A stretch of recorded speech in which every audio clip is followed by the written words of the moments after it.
Alhamdulillah wassalatu wassalamu ala Rasulillah wa ala alihi wa sahbihi wa man walah. Wa ashhadu an la ilaha illallah wahdahu la syarikalah wa ashhadu anna Muhammadan abduhu wa rasuluh. Amma ba'd. Insyaallah para tulab mentasmi al-matan setelah kajian.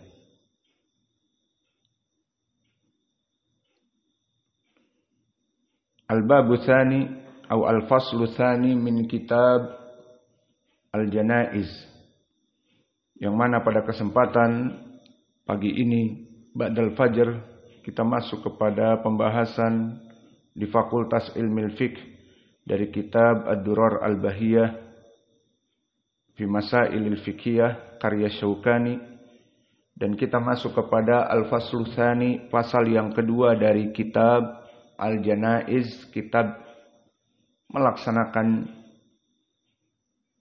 praktek jenazah, dan kita masuk kepada pasal yang kedua, ghuslul mayyit, pembahasan tentang memandikan mayit.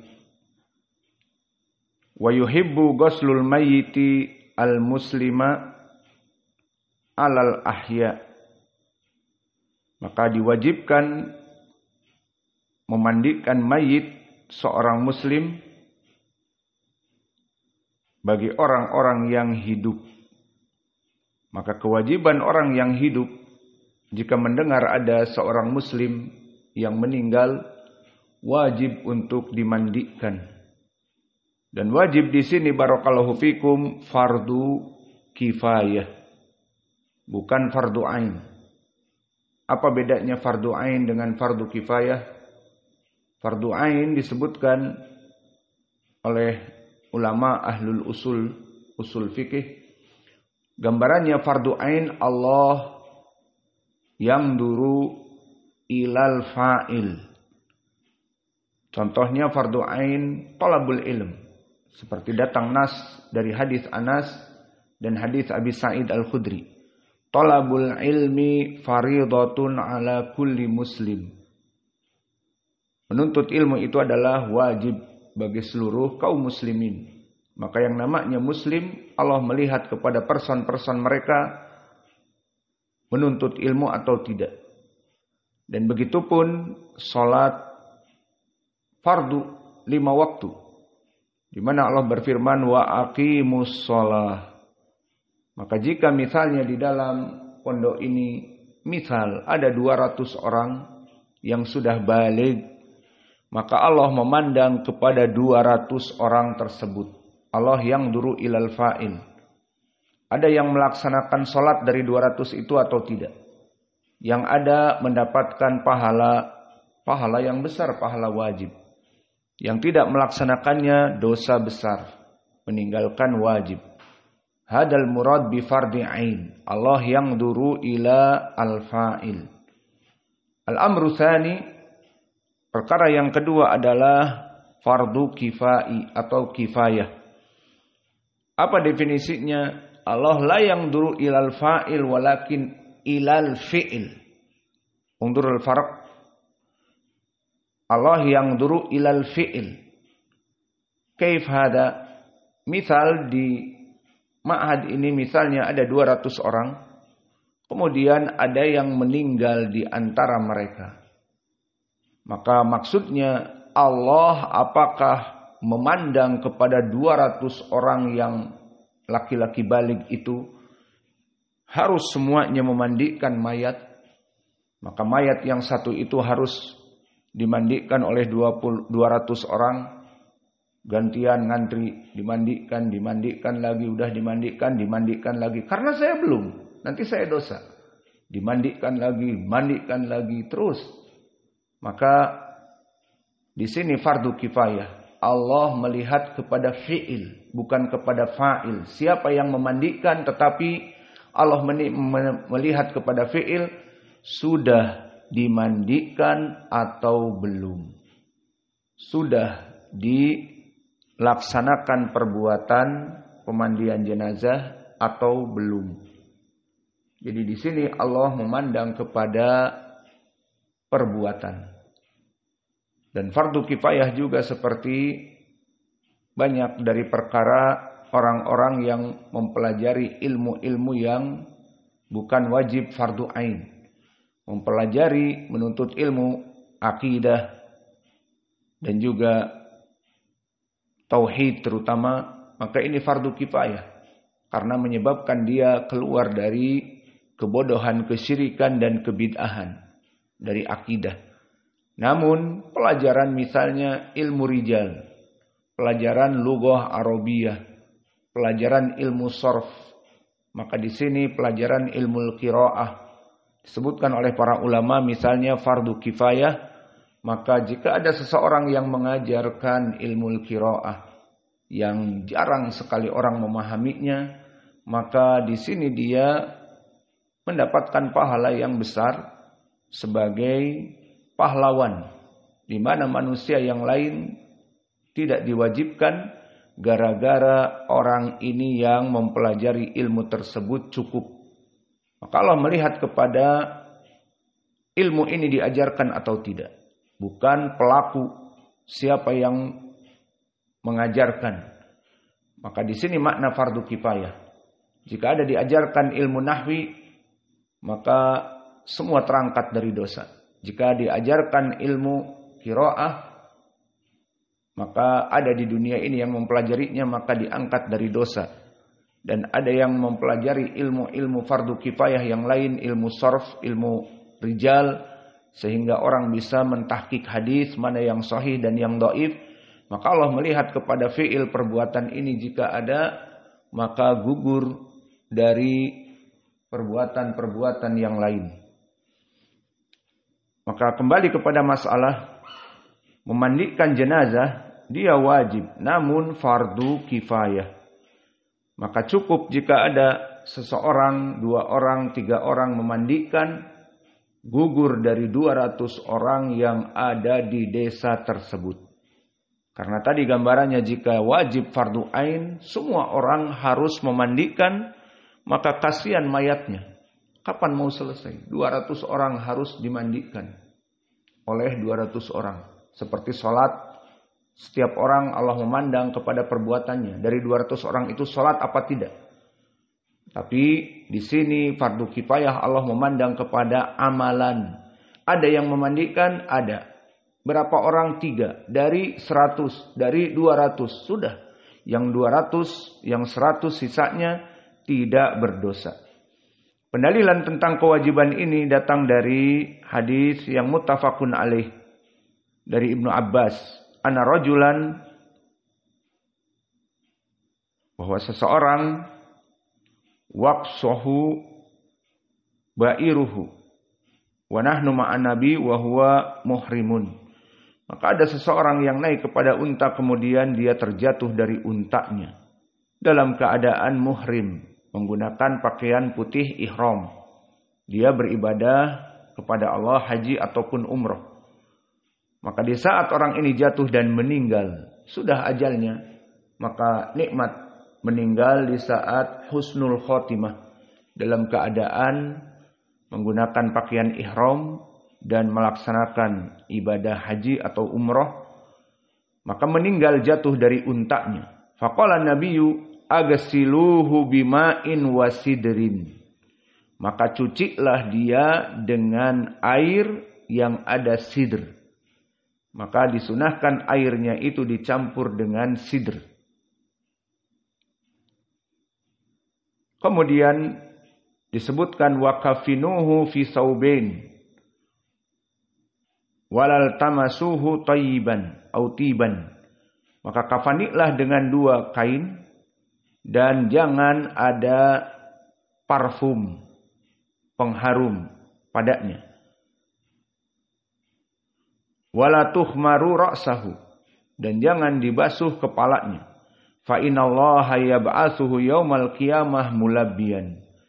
Maka biarkan dia seperti itu, ini kekhususan bagi dia karena orang ini dalam keadaan umrah menggunakan pakaian ihram, dia akan dibangkitkan dalam keadaan bertalbiyah kelak, labbaik Allahumma labbaik, labbaik la syarika lak labbaik. Maka orang ini akan bangun dari kuburnya dalam keadaan bertalbiyah. Maka datang hadis bahwa manusia itu akan dibangkitkan dari kuburnya sesuai dia mati. Kalau orang yang muslim tetapi asi, di saat dia merokok kemudian mati, maka dia akan dibangkitkan seperti itu. Dan ada seorang muslim tukang nyekek botol minuman keras, teler, masuk got, mati. Maka dia akan dibangkitkan dalam keadaan minum minuman keras. Ada seorang pelacur di hotel, mati di atas laki-laki. Maka dia akan dibangkitkan telanjang seperti itu. Semuanya akan telanjang namun dalam keadaan seperti itu. Maka kita meminta kepada Allah dari husnul khatimah. Maka orang ini dipuji oleh Nabi bahwa dia akan dibangkitkan dalam keadaan bertalbiyah, labaik Allahumma labaik, dan seterusnya. Dan pendalilan tentang kewajiban mencuci jenazah juga memandikan datang dari Ummu Atiyah Al-Ansariyah, bahwa Nabi Muhammad SAW masuk kepadanya, kepada Ummu Atiyah di saat meninggal putrinya. Faqala agsil naha salatan au khamsan au aktsar min dalik. Maka mandikan dia 3 kali, 5 kali atau lebih.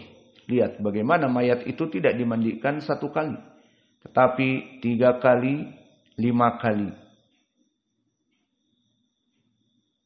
Dikatakan agar mencuci demikian itu, agsilnaha bima'in wasidrin, agar menggunakan air dan sidr.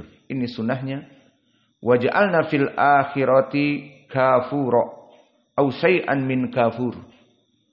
Dan yang terakhir dijadikan air yang digerus dengan kapur barus, seperti yang ada di antara kita, kapur barus yang putih, maka dicampurkan dengan air mandi ini. Fa idza faragtanna, maka jika telah selesai panggil aku. Falamma faragna adanahu fa'atana haqwahu. Maka kemudian Nabi menutupnya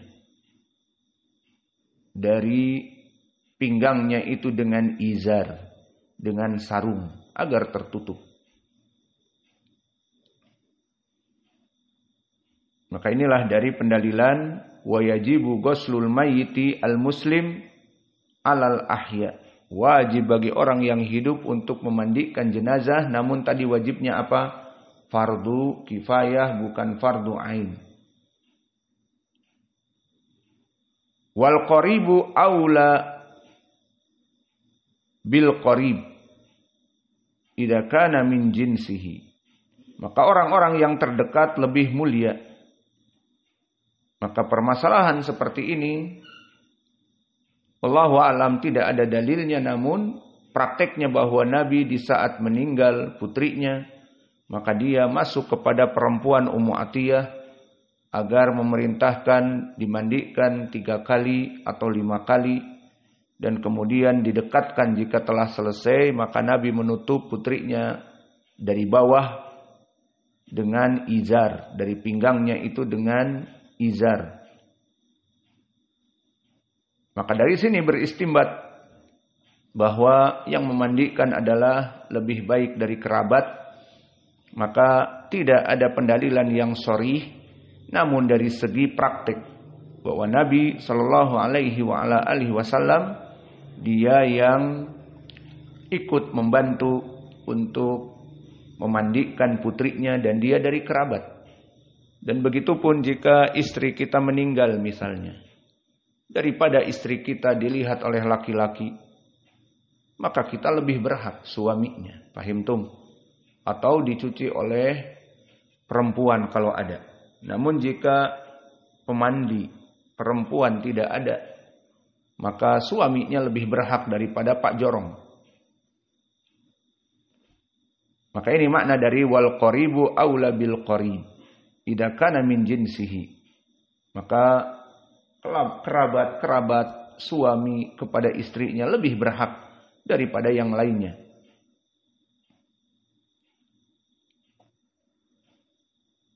Wa ahadu zaujaini bil akhar. Maka begitupun seorang suami itu lebih berhak untuk memandikan dari istrinya. Maka telah datang hadis diriwayatkan oleh Imam Ad-Darimi dan Ibnu Majah wa Daruqutni dari Aisyah berkata, Raja'a Rasulullah sallallahu alaihi wasallam minal Baqi', di saat Nabi pulang dari Al-Baqi'. Al-Baqi' adalah kuburan kaum muslimin. Fawajadani wa ana ajidu suda'an fi ra'si. Maka pulang Nabi dari Baqi' menguburkan seseorang, dan Nabi dalam keadaan melihat Aisyah sakit kepala. Maka Nabi mengatakan kepada Aisyah, ma darraki, yakni jangan sedih dengan sakitnya kamu itu. Lau mutti qabli, jika anti meninggal sebelumku. Maka Nabi main-main di sini. Tentunya dia tidak menginginkan seperti itu. Maka jangan bersedih dengan sakit kepala dan sakitnya yang diderita oleh seseorang, terutama dia istri tersayangnya. Ma darraki, maka jangan takut, jangan cemas, jangan bersedih. Jika anti meninggal sebelumku, fakumtu alaiki fagosaltuki wa kafantuki wa salaitu alaiki wa dafantuki. Maka jangan takut, jangan sedih. Jika anti meninggal, ada aku. Aku yang akan memandikan anti dan mengkafani anti dan menyolatkan anti dan menguburkan. Maka hadis ini hadis yang hasan.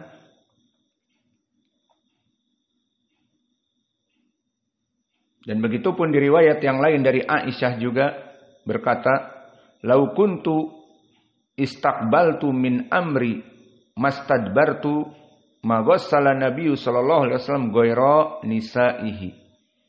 Dan begitu pun Aisyah mengatakan, maka jika aku masih hidup, maka aku akan memandikan Nabi selain dari perempuan-perempuan Nabi yang lain. Maka suami memandikan istrinya, dan istrinya jika suaminya meninggal duluan, dia lebih berhak daripada dilihat auratnya oleh yang lain. Maka ini dari permasalahan memandikan jenazah. Wa yakunu al-ghuslu thalathan aw khamsan aw aktsar bima'in wa sidrin. Maka pendalilannya ini telah kita lewati tadi di hadis yang kami sebutkan di saat meninggalnya putri Nabi. Maka Nabi berkata kepada Ummu Atiyah agar agsil naha thalathan aw khamsan, dan kemudian dijadikan waj'alna fil akhirah kafura bima'in wa sidrin, kemudian dimandikan dengan air dan sidr. Maka sidr adalah daun dari pohon sidr. Pohon sidr, pohon yang banyak sekali di negeri Arab, tumbuh sendiri. Tanpa ditanam pun dia tumbuh sendiri mudah. Maka diambil daunnya, kemudian dicampurkan dengan air dan dilumatkan sedikit agar keluar bahan-bahan dari daun sidr itu, ditumbuk sedikit. Maka kemudian dicampur dengan air. Maka ini maknanya dengan bima'in wasidrin. Maka tadi dalilnya dari Ummu Atiyah dan juga dalilnya dari Ibni Abbas yang kita telah berikan. Di saat seseorang yang melaksanakan umrah meninggal, igsiluhu bima'in wasidrin. Maka mandikan dia dengan air dan sidr langsung. Maka di sini dari sunnah airnya itu dengan air dan sidr. Dan sidr itu sekarang di Indonesia misalnya mudah atau tidak? Mudah. Banyak sidr di Indonesia. Dan dimandikan dalam keadaan 3 kali sampai 5 kali. Wa fil akhirati kafur. Tadi kami sebutkan pendalilannya di hadis Ummu Atiyah. Maka kata Nabi, wahai Ummu Atiyah, hadis muttafaqun alaih Ummu Atiyah. Wahai Ummu Atiyah, cucilah atau mandikan putriku 3 kali, 5 kali dengan air dan sidr. Dan yang terakhir, yang kelima kalinya, dituangkan pada badannya air yang dicampur dengan kafur. Air kafur barus atau yang lainnya. Wa fil akhirati kafuru. Selesai. Wa tuqaddamu al-mayaminu. Maka yang dimandikan itu diusahakan yang kanan terlebih dahulu. Dan pendalilannya seperti datang di hadis yang muttafaqun alaih masih dari Ummu Atiyah. Ada riwayat lahunna fi ghusli ibnatihi ibda'na bimayaminiha wa mawadi'il wudu minha. Maka ini wajah pendalilan bahwa dimulai dengan bagian tangan kanan dan juga dimulai dengan bagian wudu. Jadi di saat kita mencuci mayat, maka alat-alat wudu terlebih dahulu. Mana alat wudu? Kaki, kemudian tangan, dan kakinya hanya sampai pergelangan kaki. Dan tangan hanya sampai mirfaq sesuai ayat Al-Quran, ilal marafiq. Kemudian wajah. Maka ini semua didahulukan dan dari kanan dahulu. Sehingga tangan kanan dulu. Kemudian kaki tangan dulu. Kemudian wajah. Kemudian setelah itu anggota badan yang lainnya. Masuk ke pahanya nanti. Masuk ke bagian tubuhnya. Ribs ataupun apa ribs? Iga-iga. Maka yang bagian kanan dulu. Punggungnya bagian kanan dulu, baru setelah itu punggung bagian kiri. Kemudian nanti pinggangnya ke bawah, bagian kanan dulu, baru kiri. Seperti itu.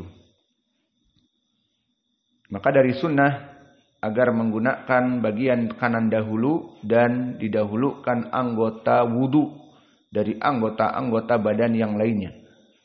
Wala yughassalu asyahid. Dan orang yang meninggal mati syahid tidak usah untuk dimandikan.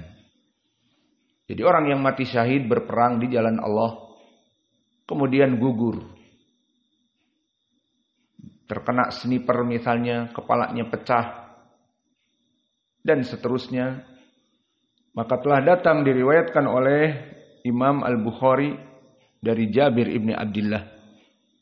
Maka Nabi Muhammad SAW dikatakan oleh Jabir, kana yajma'u baina rajulain min qatli Uhudin fi thawbin wahidin. Bahwa Nabi di saat mengubur para mujahidin yang mati syahid di perang Uhud. Perang Uhud perang yang dahsyat.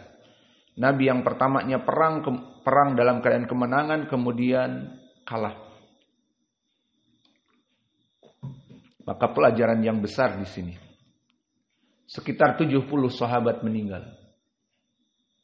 Maka akhirnya dari kisah meninggalnya mereka, ada seseorang yang meninggal, 2 orang meninggal, karena yajma'u baina rajulain. Nabi menggabungkan 2 orang pada thawb wahid. Pada kain yang satu 2 orang. Karena tidak usah dimandikan dan yang lainnya. Maka ditutup saja dengan kain kafan. 2 orang 1 kain. Jadi 2 orang digandengkan 1 kain. Karena tidak usah dimandikan. Biar pakaiannya pakaian yang dia pakai.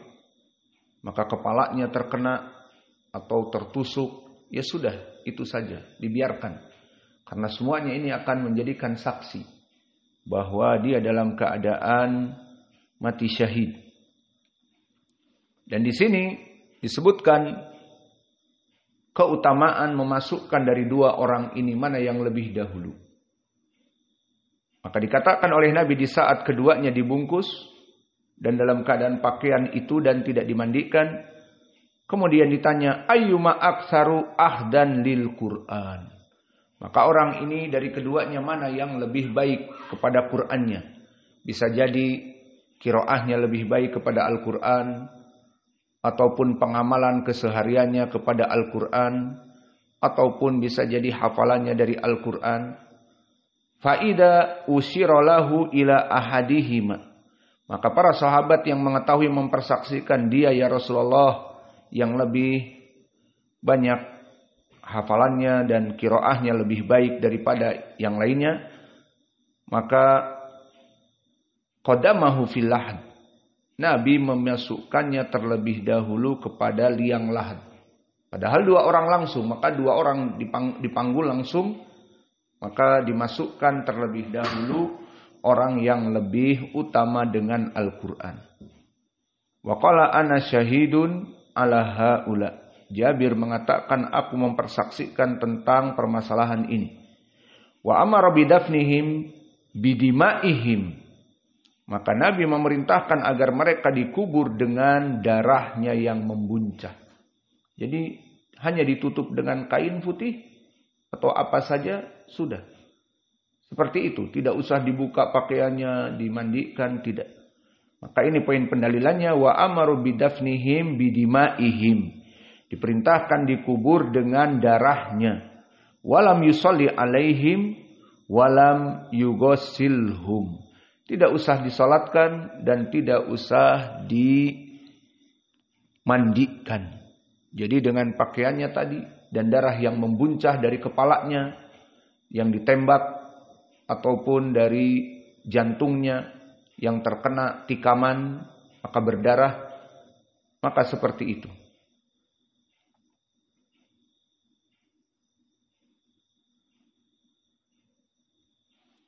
Maka inilah dari permasalahan orang yang mati syahid.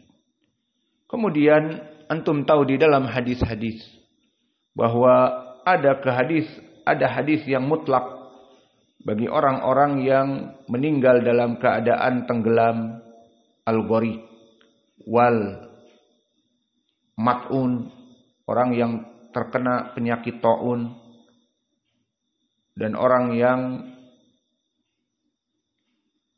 mati dalam keadaan tenggelam dan yang lainnya. Disebutkan di beberapa hadis bahwa dia juga mati syahid.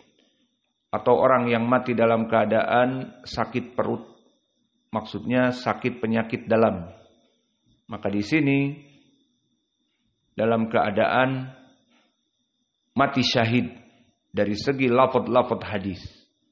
Maka yang menjadi soal di sini, apakah kita tidak memandikan mereka dan kita membiarkan mati dan langsung dikubur?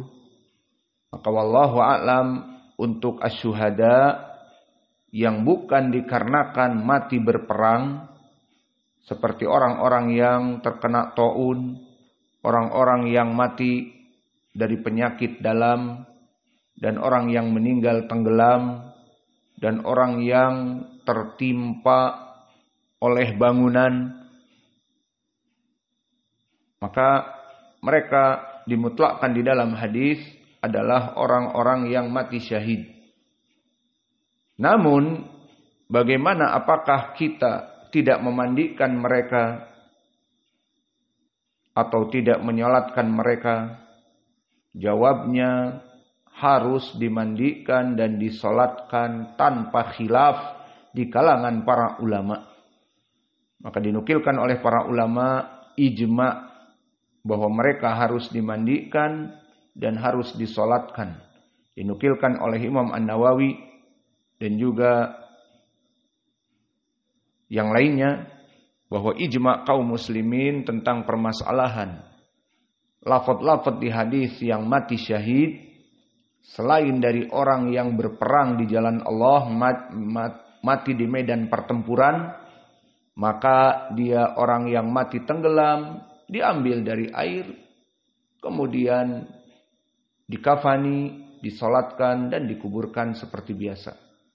Dan begitupun orang yang meninggal di saat tertimpa gedung atau bangunan atap, dan begitupun orang yang meninggal dalam keadaan melahirkan dan yang lainnya.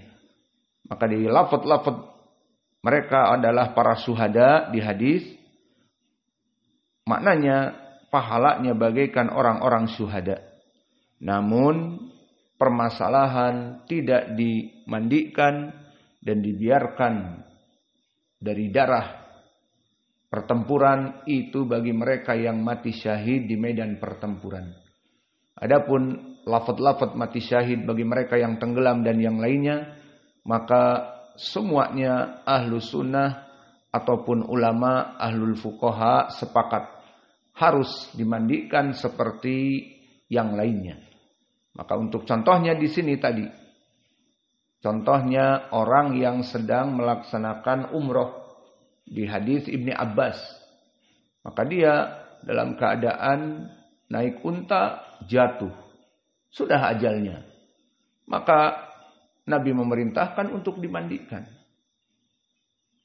Dan ini yang menjadi poin, bahwa insya Allah dalam keadaan syahid, di mana dia melaksanakan umroh, namun meninggal, maka dimandikan dan seterusnya. Sehingga yang dibiarkan dalam keadaan darahnya dan tidak diganti pakaiannya, hanya sekedar dibungkus dan tidak disolatkan, mereka orang-orang yang mati syahid dalam pertempuran bersama orang-orang kafir. Lalu bagaimana jika waktu demonstrasi orang-orang ikhwanil muslimin dan khawarij, mereka mendemo pemerintah, mendemo Pak Prabowo misalnya. Kemudian datang pasukan anti huru-hara dan membawa mobil air panas dan seterusnya, tetap tidak peduli. Akhirnya terkena peluru yang bukan peluru tembaga, dinamakan peluru karet. Namun qadarullah meninggal. Maka apakah mati syahid? Kan meninggal di medan pertempuran. Jawabnya mati konyol.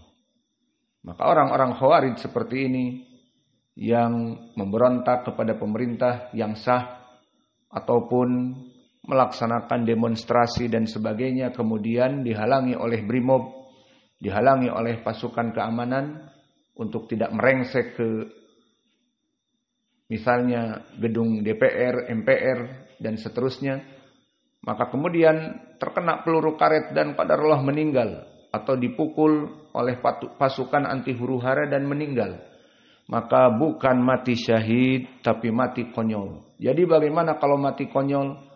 Ya dimandikan dan dikafani dan disolatkan. Allahul musta'an.